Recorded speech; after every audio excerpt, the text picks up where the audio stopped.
आज की कहानी का नाम है गरीबी का मजाक। यह कहानी है एक गरीब पिता और उसकी बेटी की। एक बार वह गरीब व्यक्ति अपनी बेटी को उसके स्कूल से लेकर शहर के एक महंगे होटल में पहुंचे।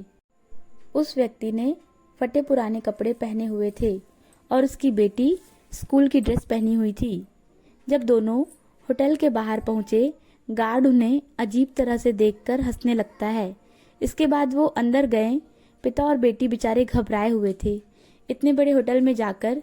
तभी एक वेटर आया और बोला, क्या तुम लोग यहाँ खाना खा पाओगे? यहाँ का खाना कितना महंगा है पता भी है? और हंसने लगा। उसने फिर कहा कि तुम्हारी तो पूरी जेब फटी है, कुछ पैसे भी लाए हो या ऐसे ही मुंह उठाकर आ गए? अपनी औकात देखकर होटलों में घुसा करो। गुस्से से बोलता है, फालतू हमारा टाइम वेस्ट कर दिया, निकलो यहाँ से। तब उस व्यक्ति ने कहा कि मैं तो मेरी बेटी के पूरे जिले में टॉप करने की खुशी में बस उसे छोटा सा सरप्राइज देना चाहता था, लेकिन आपने तो हमारे कपड़े और गरीबी का मजाक बना दिया। और पिता की आंखों में आंसू आ जाते हैं। बेटी यह सब देखते रहती है और अपने पिता का हाथ पकड़ लेती है। दोनों उस होटल से बाहर निकलने लगते हैं। होटल के मालिक अपने वेटर से बोलता है, ठीक किया उन्हें भगाकर, पता नहीं कहाँ कहाँ से आ जाते हैं। पिता एक जगह बैठकर अपनी बेटी से कहता है कि मुझे माफ़ कर दो, मैं तुम्हारे इतने खुशी वाले दिन पर भी तुम्हें कुछ नहीं दे पाया। बेटी अपने पिता के गले लगकर बोलती है, आपने मुझे जो दिया है वह कोई नहीं दे सकता। मैंने आज जो पूरे जिले में टॉप किया है वह आपकी ही बदौलत है। आपकी कड़ी मेहनत से ही मैं इतने अच्छे स्कूल में और इतनी अच्छी सुविधाओं के साथ पढ़ाई कर रही हूँ। आपने तो मुझे वह खुशियाँ दी हैं जो दुनिया में कहीं भी नहीं मिल सकती। कई साल बीत गए। उस गरीब पिता की लड़की अब यूपीएससी की तैयारी करके कलेक्टर बन चुकी थी और इत्तेफाक से उसी शहर में उसकी पोस्टिंग हुई थी। उस लड़की ने उस होटल में सूचना पहुंचा दी, मैं उस होटल में लंच करने के लिए आ रही हूँ। होटल के मालिक ने जब ये सुना तो होटल को पूरी तरह से सजवा दिया। पूरा स्टाफ उनके स्वागत में खड़ा हुआ था। कलेक्टर बेटी अपने पिता के साथ फटे पुराने कपड़े पहनकर होटल के बाहर पहुंची। वह गार्ड उन्हें देखकर दंग रह गया। आज वो उनके फटे पुराने कपड़ों पर हंस नहीं पाया। पिता और बेटी अंदर पहुंचे। उनका सारा स्टाफ वहीं खड़ा था। उनके कपड़ों को देखकर सब हैरान थे, लेकिन कोई उनके कपड़ों और गरीबी को देखकर हंसा नहीं।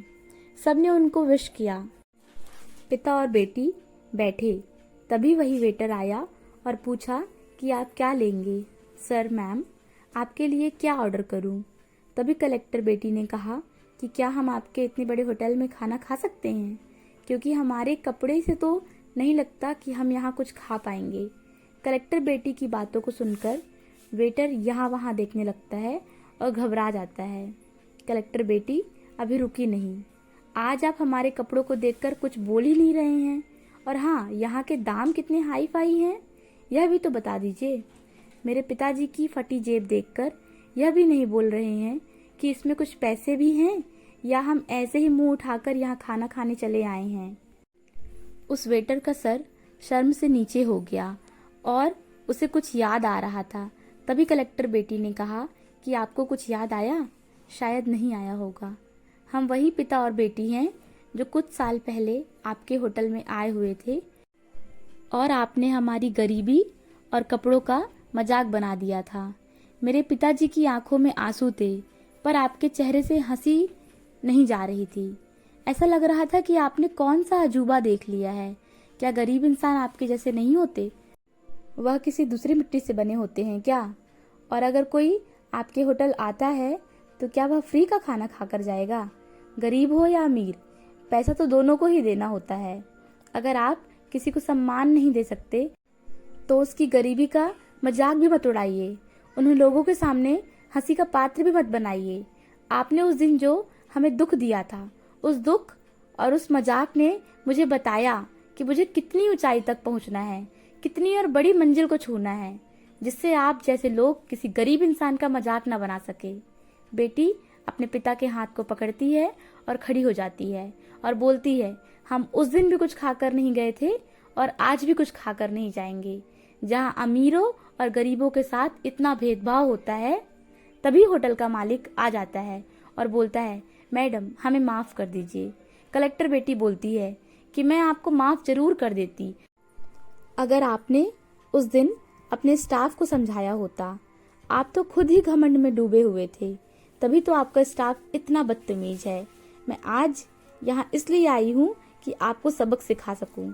कभी किसी गरीब का इतना मजाक मत बनाइए, वह अपनी मेहनत और परिश्रम से कहीं भी पहुँच सकता है। बेटी और पिता बाहर निकलते हैं और एक छोटी सी जगह में जाकर अपनी खुशियों को बांटते हैं और खूब एंजॉय करते हैं। बेटी पिता के गले लग जाती है और बोलती है, आज मैं जो भी हूँ आपकी वजह से ही हूँ। यह कहानी हमें यह सीख देती है कि कभी भी किसी का मजाक मत उड़ाना, हो सके तो उसकी मदद करना, और अगर मदद ना कर सको तो उसका मजाक मत उड़ाना, क्योंकि ईश्वर सब देख रहा है।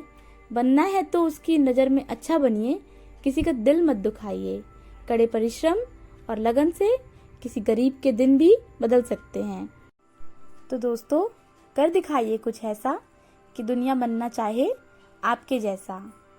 अगर ये कहानी आपको अच्छी लगी हो तो please please please like and subscribe करें और कमेंट भी करें। Thank you.